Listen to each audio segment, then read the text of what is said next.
tarde a todos e a todas, senhores conselheiros, demais autoridades, advogados, professores, servidores, acadêmicos, senhoras e senhores. Inicialmente, eu cumprimento o conselheiro Valdir Neves, presidente dessa casa, o conselheiro Ronaldo Chadid, vice-presidente do Tribunal de Contas deste Estado e presidente deste segundo Congresso Internacional de Direito Financeiro, pelo excelente trabalho realizado, não só na escolha dos temas, mas também pela escolha dos conferencistas. Na noite de ontem, eu tive a oportunidade de presenciar a abertura dos trabalhos e pude constatar a excelência dos palestrantes, o professor Dr. Paulo Cunha, da Faculdade de Direito da Universidade do Porto, de Portugal, e do ministro Tarciso, do Tribunal Superior Eleitoral, que inauguraram com grande brilho este conclave. Ao doutor Chadid também os meus agradecimentos pelo convite para presidir este painel, que tem como tema, como já foi anunciado pelo cerimonial, interfaces entre direitos humanos e finanças públicas, problemáticas doutrinárias, legislativas e jurisprudenciais, que será ministrado pelo professor doutor Luiz Rodolfo Arariboia de Souza Dantas, a quem eu cumprimento nesta oportunidade e, de imediato, passo a leitura do seu currículo. O palestrante é doutor em Direito do Estado pela Universidade de São Paulo, com a tese Constituição e Razão, o discurso constitucional a partir de uma leitura lógico-semiótica, obtida no ano de 2007. Ele é mestre também em Direito do Estado pela Universidade de São Paulo, com a dissertação Limites Materiais do Poder de Reforma Constitucional, obtida no ano de 2002. É professor do mestrado em Direitos Humanos da Faculdade de Direito do Unifil, foi professor da Faculdade de Direito da Universidade Presbiteriana, o Mackenzie, e chefe de seu núcleo temático de Filosofia e Teoria Geral do Direito, 2007 e 2012, além de ter ministrado aulas nas instituições Faculdade de São Bento, FAAP, Uninove e Unip. Tem experiência acadêmica na área de Direito, Filosofia, Lógica, Semiótica, Hermenêutica, Metodologia, com ênfase em Direito do Estado, História da Filosofia, Filosofia do Direito, Teorias da Argumentação, Lógica Jurídica, Semiótica Jurídica, Hermenêutica Jurídica e Metodologia da Pesquisa Científica em Direito. É autor, coautor e coordenador de obras como Desnorte, Hermenêutica Plural, Justiça Plural, Direitos Humanos Fundamentais, Doutrina Prática e Jurisprudência e Lei Maria da Penha. Evidentemente, o currículo do palestrante tem ainda uma grande quantidade de páginas, mas que eu peço vênia para dispensar a leitura, porque, na verdade, o que pretendem aqui os presentes é ouvi-lo nessa oportunidade, e sobre o tema já anunciado, e por isso eu passo de imediato a palavra a Vossa Excelência. Bom, boa tarde a todos e a todas. Lembrando que a palestra é de 40 a 50 minutos. Primeiramente, eu quero registrar meus agradecimentos pelo honroso convite para participar desse segundo Congresso Internacional de Direito Financeiro e desenvolver algumas reflexões acerca de certas interfaces entre os direitos humanos e as finanças públicas. Parabenizo Vossas Excelências, os senhores conselheiro Valdir Neves Barbosa, presidente do TCE do Mato Grosso do Sul, conselheiro Ronaldo Chadid, presidente do Congresso, e o homenageado, também o organizador deste evento, professor Francisco Pedro Jucá.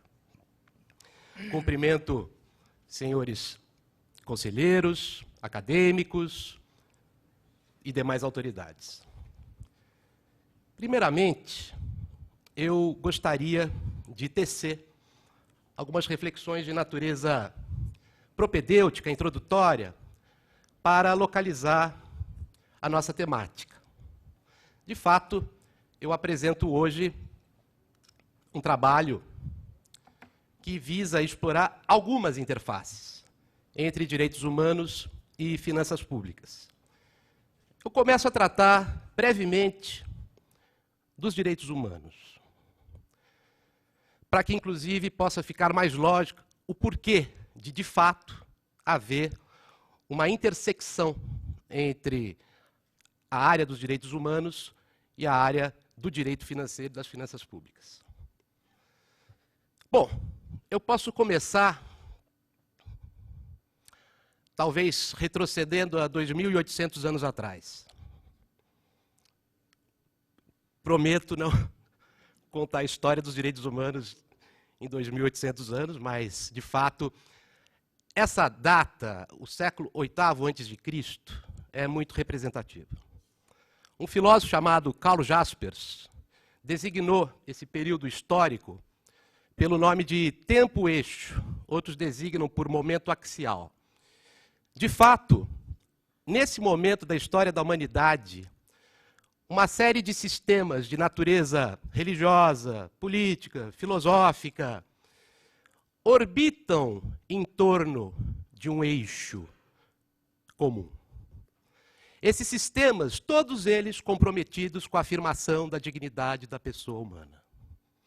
Posso aqui dar alguns exemplos. Democracia ateniense, fundada em 508 a.C., por um indivíduo obscuro, porque quem ganhou a fama de ser o fundador da democracia ateniense foi Péricles. Mas o efetivo criador da democracia se chama Clístenes. E, por sinal, democracia não quer dizer governo do povo, democracia quer dizer efetivamente governo do demos. Também não há nenhuma insinuação aí. Mas o que é o demo? O demo seria o que hoje nós entendemos por uma espécie de circunscrição eleitoral. Uma região da Ática. Então, Clístenes fez o quê? Dividiu a Ática em vários demos, os demoi. E o que realiza aí a Revolução Democrática? Ele iguala todos os habitantes desses demos. Claro que essa igualdade ela é voltada para os indivíduos do sexo masculino, filhos de pai ou mãe ateniense, os estrangeiros, ditos metecos, estão excluídos dessa cidadania, também as mulheres estão excluídas, embora tais mulheres não fossem assim tão mulheres de Atenas, como diz a canção de Chico Buarque. Muitas dessas mulheres ocupavam um papel de liderança, né, em suas comunidades. Mas, de fato, o que nós temos aí é, ao mesmo tempo, a igualdade repercutindo num outro plano, no plano da ágora, ou seja, daquele espaço que reúne a eclésia, a assembleia de cidadãos. E aí, acho que é interessante indicar que esta assembleia de cidadãos era pautada pela observância de 3 princípios. Esses 3 princípios são direitos máximos ainda. Isagoria, isotimia e isonomia. Isonomia todos conhecemos pela igualdade perante a lei. Após as reformas de Clístenes, todos esses que são considerados cidadãos são iguais perante a lei. Mas a isagoria é muito interessante, porque isagoros, goros é fala, é a igualdade de fala, no sentido de uma igualdade de liberdade de expressão do pensamento, no recinto da ágora. Isotimia, ora, nós encontramos a isotimia no caput e demais incisos e parágrafos do artigo 37 da Constituição, porque a isotimia é a igualdade de acesso a posições públicas, ou seja, a cargos públicos. Eu posso aqui estender essa minha breve reflexão histórica para outros contextos, como, por exemplo, o religioso. Quando no judaísmo se afirma que o homem é imagem e semelhança de Deus, naturalmente, isso implica no fortalecimento dessa dignidade. Da mesma maneira que no cristianismo nós percebemos valores que são nitidamente de natureza justfundamental. O cristianismo consagra a liberdade, a igualdade e a fraternidade. E nesse sentido, nós já teríamos aí aquilo que Émile Vlasak, esse grande professor contemporâneo, vai estabelecer como parâmetros valorativos para a sistematização, a classificação dos direitos máximos do ser humano, a partir da liberdade, da igualdade, da fraternidade ou solidariedade, como alguns preferem. Poderia indicar também a influência profunda da filosofia na afirmação histórica dos direitos humanos. Reparem que a filosofia que nasce no século VII a.C. é uma filosofia pouco identificada hoje com aquilo que nós entendemos por filosofia. Tanto que os pensadores dessa época, Tales de Mileto, Pitágoras, Anaxágoras, Anaximandro, Heráclito, Parmênides e tantos outros, eles eram conhecidos pelo nome de físicos. Por quê? Porque pensavam a physis, a natureza. Ou seja, especificamente a origem, a transformação e o desaparecimento dos seres. Quando o filósofo se volta para o próprio ser humano, aí já estamos no início de uma filosofia ética, de uma filosofia que inclusive está diretamente associada aos nomes de Sócrates, Platão e Aristóteles, mas também que deve muito aos polêmicos sofistas. Mas por que a filosofia é importante? Porque ela é básica para entendermos essa afirmação histórica dos valores justfundamentais. Por uma questão muito simples.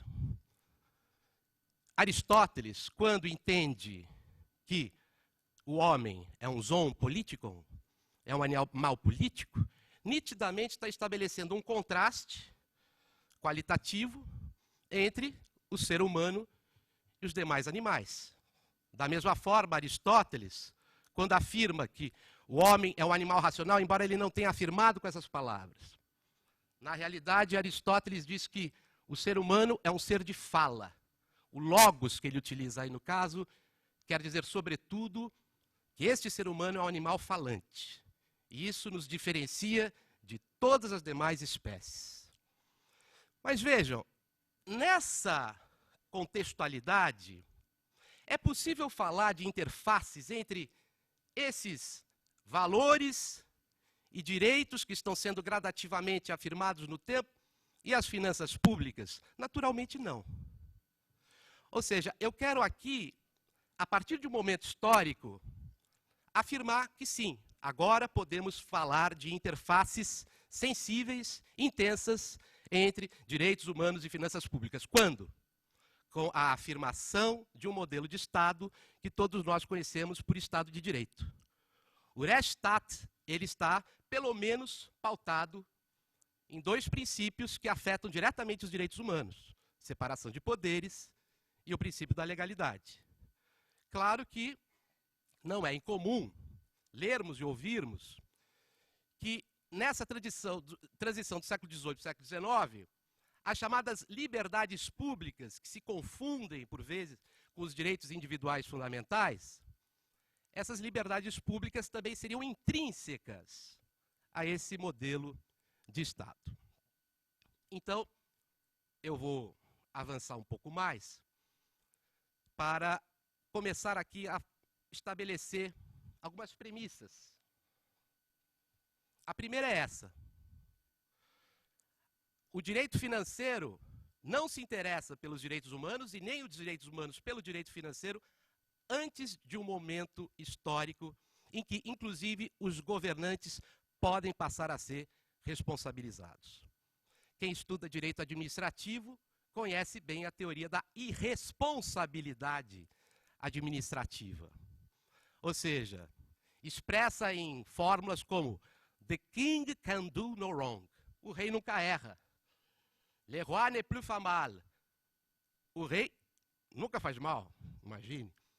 Ou seja, não tinha responsabilidade. O que os governantes faziam para a população era um gesto de generosidade, de desprendimento, gerando uma relação algo problemática, né, entre o soberano e os seus súditos.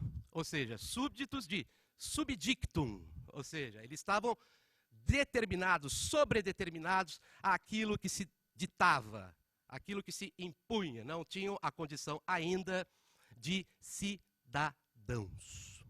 Muito bem.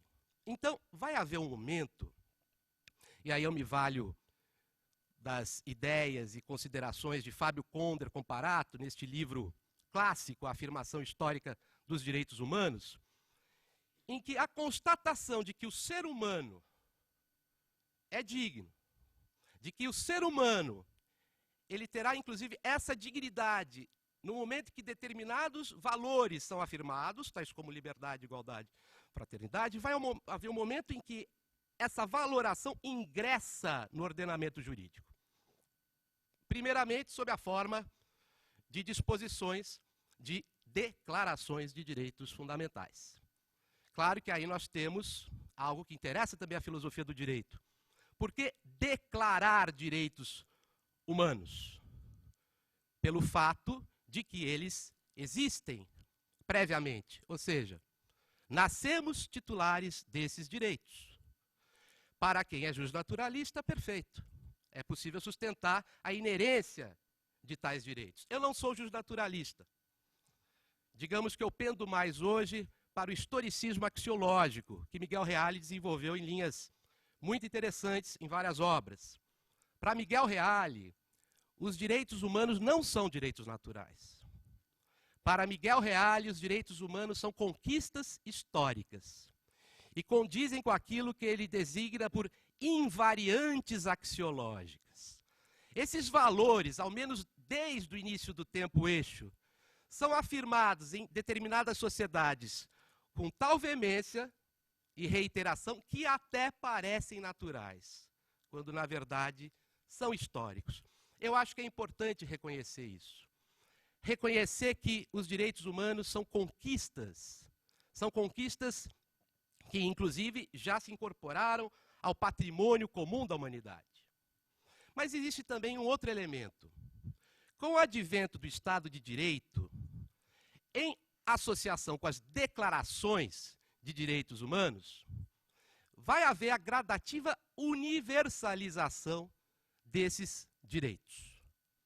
A Declaração Francesa, ela certamente é a mais célebre de todas, em grande parte porque tem uma alta voltagem retórica ao proclamar que determinados direitos máximos pertencem a toda a humanidade.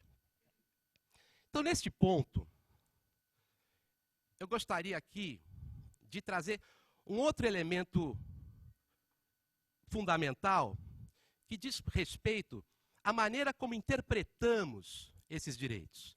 Esses direitos, portanto, migram para os códigos constitucionais.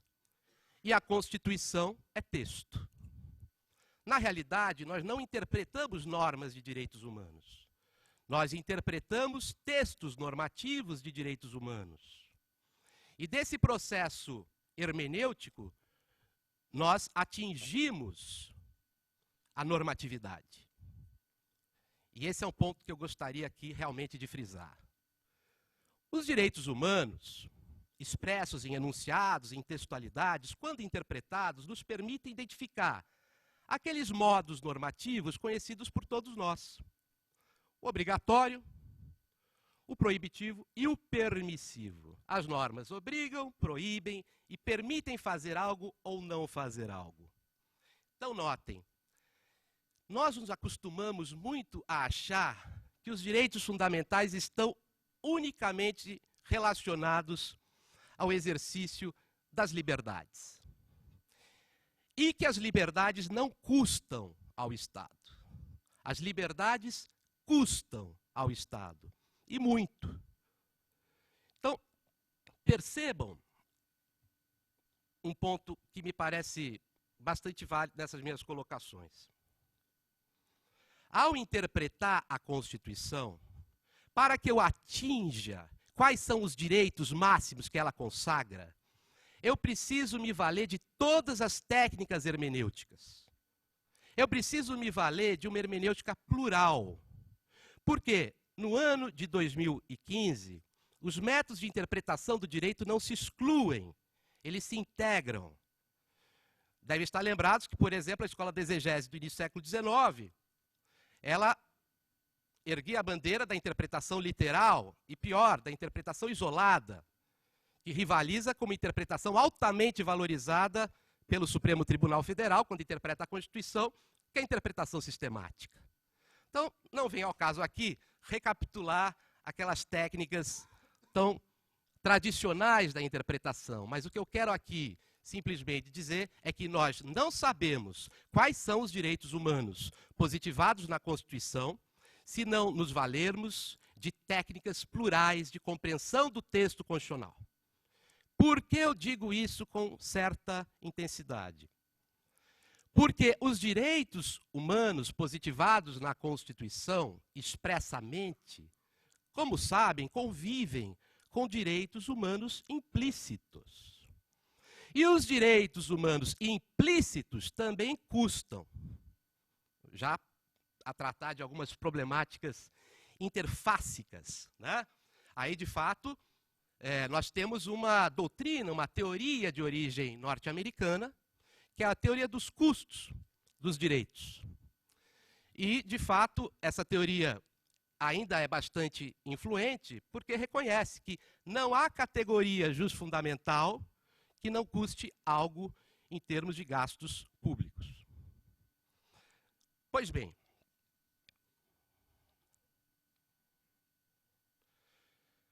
a maneira como se compreende os direitos humanos, ou ela está pautada naquilo que Emile Vlasak desenvolveu como a teoria das gerações, que para muitos já se encontra superado, ou seja, a primeira geração de direitos humanos é a geração da liberdade, a segunda geração da igualdade, a terceira da fraternidade, pelo simples motivo dessa classificação implicar na ideia de exclusão de uma geração por outra.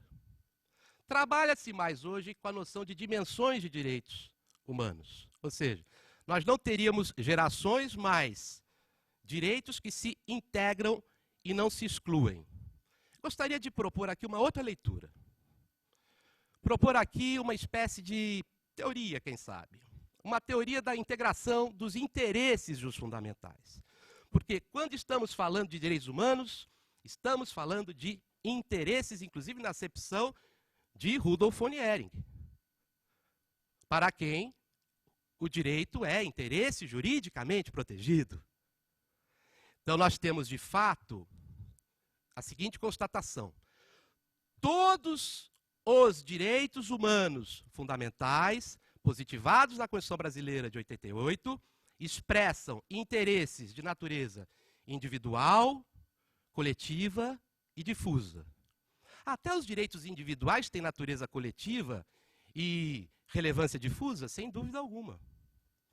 Talvez o exemplo mais destacado aqui seja a liberdade de reunião. A liberdade de reunião é uma típica manifestação coletiva de interesses individuais, esses interesses nitidamente relacionados à liberdade de expressão do pensamento, né? O direito à vida interessa tanto as coletividades quanto destinatários não definidos. O direito à vida interessa tanto a um quanto a alguns determinados ou muitos não determinados. O direito à vida, de fato, portanto, ele acaba por ser um exemplo interessante para também criticar essas duas teorias que eu havia mencionado, das gerações e das dimensões. Por quê? Porque elas não reconhecem que cada um desses modelos, de fato, carrega interesses individuais, coletivos e difusos. Por que eu digo isso? Os direitos de primeira geração estariam relacionados a interesses de natureza estritamente quê? Individual. Os de segunda geração, de natureza coletiva, sobretudo voltada àquelas minorias que são quantificáveis. Também nós teríamos aí, no caso, os direitos de terceira geração voltados para essas coletividades indeterminadas. O direito à paz, o direito ao meio ambiente, seria o típico direito de todos, logo de ninguém, de difícil mensuração quanto aos seus titulares. Muito bem. Claro que também devemos aqui reconhecer uma outra distinção problemática. Eu estou aqui usando, por enquanto, a expressão direitos fundamentais como sinônimo de direitos humanos. E agora eu vou fazer uma ressalva. Na verdade, não são. Os direitos fundamentais não são os direitos humanos apenas, positivados na Constituição. Os direitos fundamentais, muitos deles, não são relacionados à vida e às liberdades públicas, ou aquilo que a tradição designa pelos direitos naturais. Por exemplo, o 13º salário é um direito fundamental? O 13º salário é um direito fundamental. E ele é, inclusive, hermeneuticamente falando, cláusula pétrea. Pertence ao núcleo intangível. Ele é fundamental, mas ele não é humano. Então, na Constituição, nós temos direitos humanos fundamentais, porque são aqueles direitos humanos positivados no texto constitucional, e outros direitos que são máximos, mas não se associam a essa tradição, que é, primeiramente, justnaturalista, mas que também terá os seus desdobramentos. Eu acho que essa distinção ela é adequada, correto? Então, vejam, nesse sentido, eu quero agora explorar uma outra interface entre, agora mais aprofundadamente, direitos humanos e finanças públicas. Mas só lembrando que, quais são as categorias de direitos humanos positivados na Constituição? Os direitos individuais, fundamentais, os direitos sociais, fundamentais, os direitos de nacionalidade, fundamentais, os direitos políticos fundamentais, os direitos político-partidários fundamentais, e para não ficarmos sem essa compreensão da solidariedade como um valor que agrega certos direitos extremamente contemporâneos, os direitos de solidariedade fundamentais. Mas, volto a dizer, não há direito máximo que deixe de representar as três categorias de interesses individuais, coletivos e difusos. Correto? Bom, todas essas categorias que eu mencionei custam. Uma relevante interface, como eu já havia antecipado, com as finanças públicas, nos relaciona a uma obra que foi publicada alguns anos atrás, de Stephen Holmes e Cass Sunstein, O Custo dos Direitos. Por que a liberdade depende de impostos? Esse livro ainda hoje é extremamente influente. E, de certa forma, a teoria dos custos fundamentais vai dialogar com uma outra teoria que nos interessa nessa tarde, a chamada teoria da reserva do possível, que eu sei que conhecem, porque é uma teoria que, de fato, vem, na jurisprudência, ganhando uma importância tremenda em nosso país, embora haja uma teoria brasileira da reserva do possível. A teoria original é alemã. E eu não concordo com a teoria brasileira da reserva do possível, a gente já vai tratar disso. Mas, nessa obra, O Custo dos Direitos, porque a liberdade depende de impostos. Bom, a obra parte do seguinte pressuposto, né? E acho que todos nós concordamos. O Estado, para se manter, precisa de receita de tributos, correto? Bom, no entanto, o Estado tem o quê? Uma ampla lista de atividades a implementar, a concretizar, a realizar. E acontece que sempre o quantum recebido é insuficiente para arcar com todas essas atividades. São os ensinamentos desses dois autores referidos. Então vejam, o que eles vão entender? Eles vão entender, primeiramente, que a dicotomia entre direitos negativos e direitos positivos não pode prosperar na acepção de que os direitos negativos, as liberdades públicas, direitos que implicam não fazer ao Estado, não têm custo. Que só os direitos positivos teriam custo. Isso já foi, digamos, um passo bastante significativo para essa compreensão que a gente esboçou agora há pouco. Então, o que nós temos? O direito de propriedade, de liberdade, de locomoção, são expressões típicas de direitos negativos, que impõem ao Estado as obrigações de não fazer. Não custam. Vejam, a liberdade de ir e vir em São Paulo está sendo devidamente afirmado pelas ciclovias do nosso prefeito Haddad. Há um custo. Para a liberdade ambulatorial, para a liberdade de ir e vir.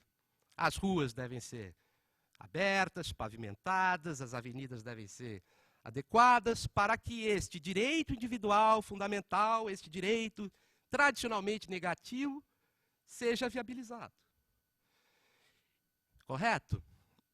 Vejam, então, qual seria a consequência para juízes ou aqueles que têm poder de decisão quando, por exemplo, chega o pleito da obtenção de um determinado direito fundamental, por exemplo, o direito à saúde, e aí se atesta que o Estado não tem recursos para, por exemplo, patrocinar determinados medicamentos. O que esses autores entendem? Que o Estado, mesmo assim, deve arcar com o custo? Que o Estado, mesmo assim, deve, eventualmente, entrar em déficit? Se endividar para continuar viabilizando, concretizando e afirmando esses valores, inclusive individualmente, não coletivamente ou difusamente? Eles vão entender, portanto, que o Estado não passa a ter qualquer responsabilidade. Ou seja, não haveria abertura porque não há recursos. Não há recursos, não há como se concretizar determinados direitos, inclusive aqueles que impõem ao Estado obrigações de fazer os direitos socioeconômicos. Correto? Bom, essa é uma teoria sólida, pautada em argumentos bastante interessantes.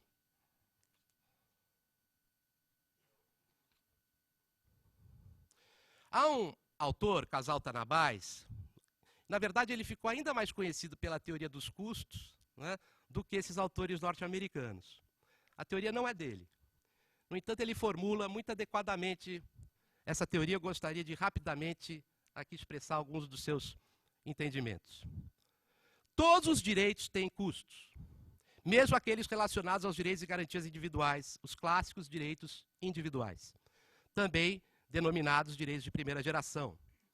Todas as pessoas pagam por eles, mesmo aquelas que eventualmente não façam ou não possam deles fazer uso. Todos pagam pela proteção patrimonial que o Estado proporciona, mas nem todos têm patrimônio a ser protegido.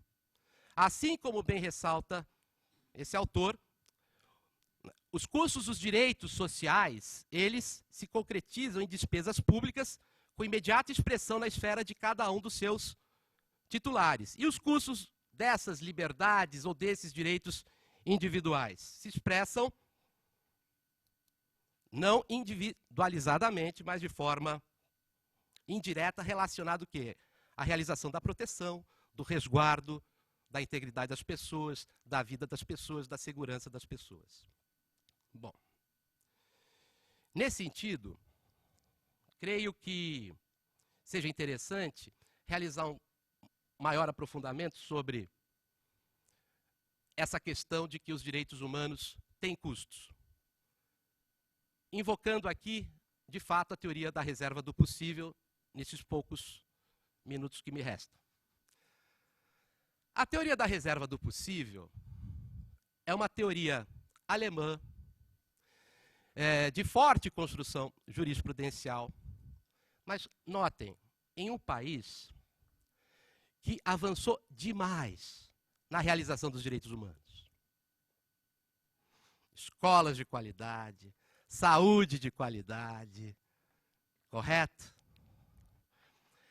Nesse sentido, o Estado é capaz de provar que já demandou todos os esforços para a realização desses direitos. Então, a teoria da reserva do possível, ela pode ser traduzida dessa forma.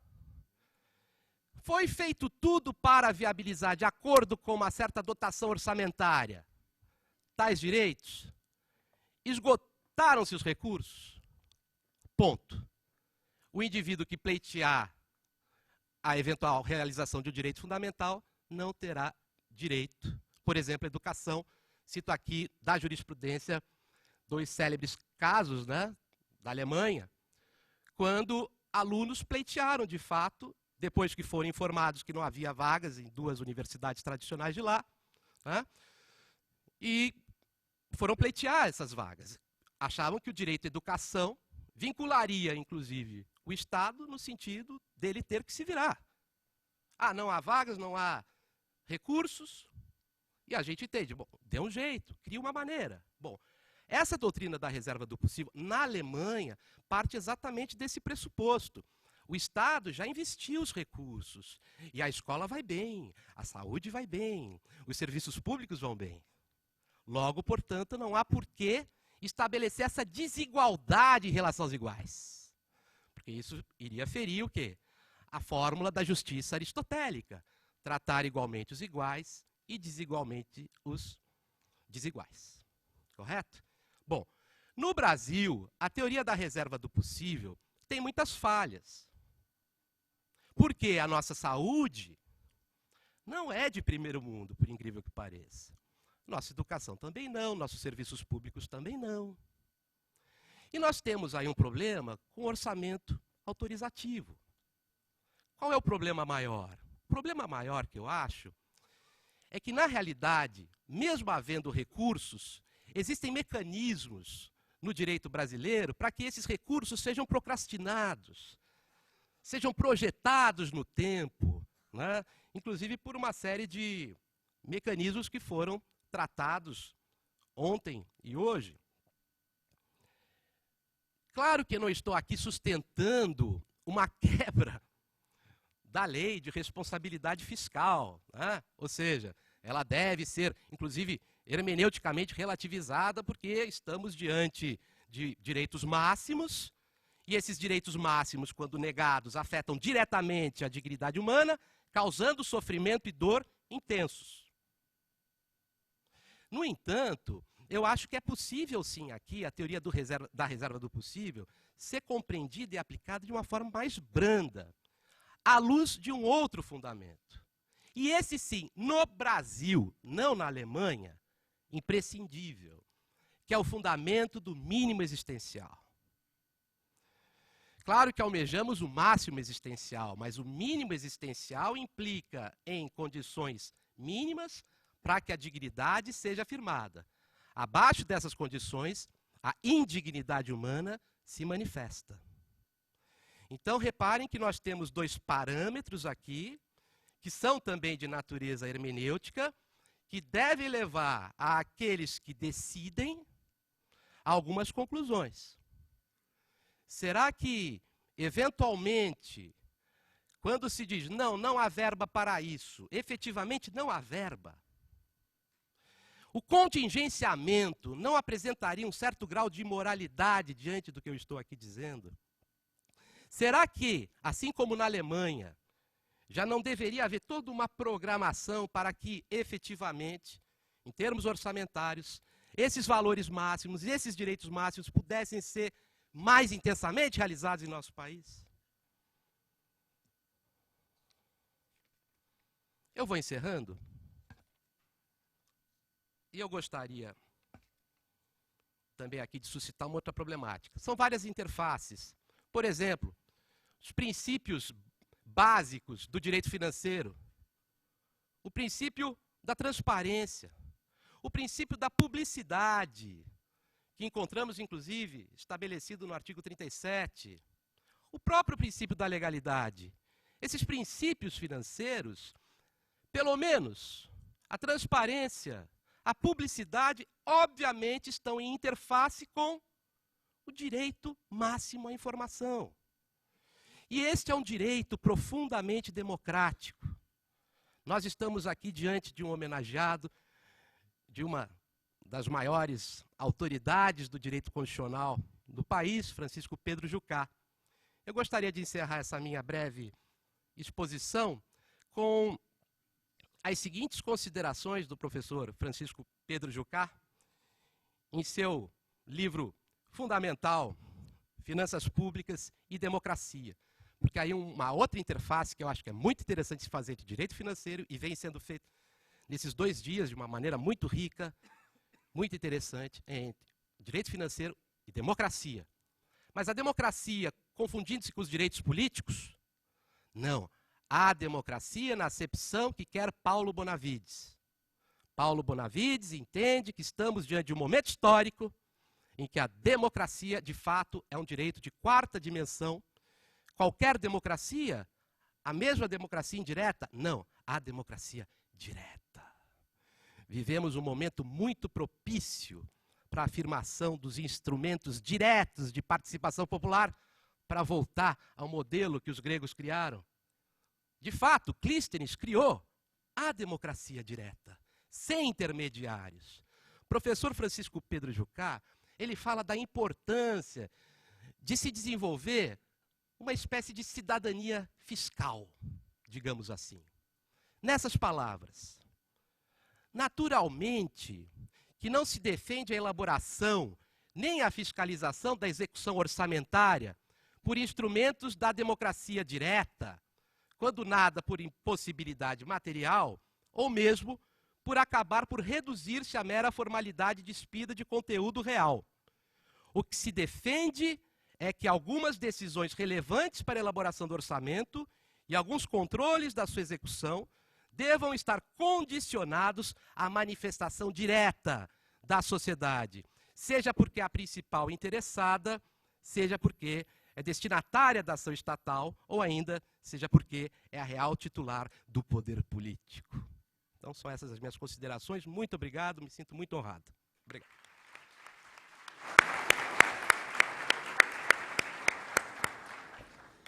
Registrando a presença da conselheira Marisa Serrano, diretora da SCOEC, em nome da organização deste evento, eu agradeço e cumprimento o professor Dantas pela excelente palestra, que atingiu, sim, os objetivos que era traçar uma interface entre direitos humanos e finanças públicas, que eu resumiria com a frase: liberdades custam ao Estado. Acho que isso, para os acadêmicos que aqui se encontram presentes, é suficiente para sedimentar essa interface, no meu entendimento. Eu creio que, em razão do adiantar da hora, nós já avançamos quase sobre o horário do coffee break. Eu penso que não teremos os almejados debates, mas dúvidas e questionamentos poderão ser encaminhados à direção do evento, que depois encaminha ao palestrante, que poderá responder àqueles que tiverem interesse. E me resta, então, encerrando já esse trabalho, passar às mãos do palestrante o certificado de participação, parabéns, e também uma obra do artista local, Isaac de Oliveira, também, que a administração, eu não sei se vão registrar.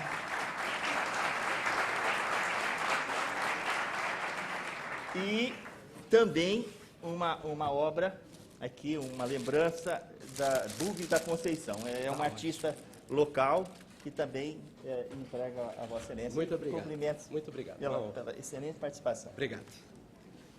E vamos ao coffee break, e essa é a mensagem que eu tinha que dar ao final.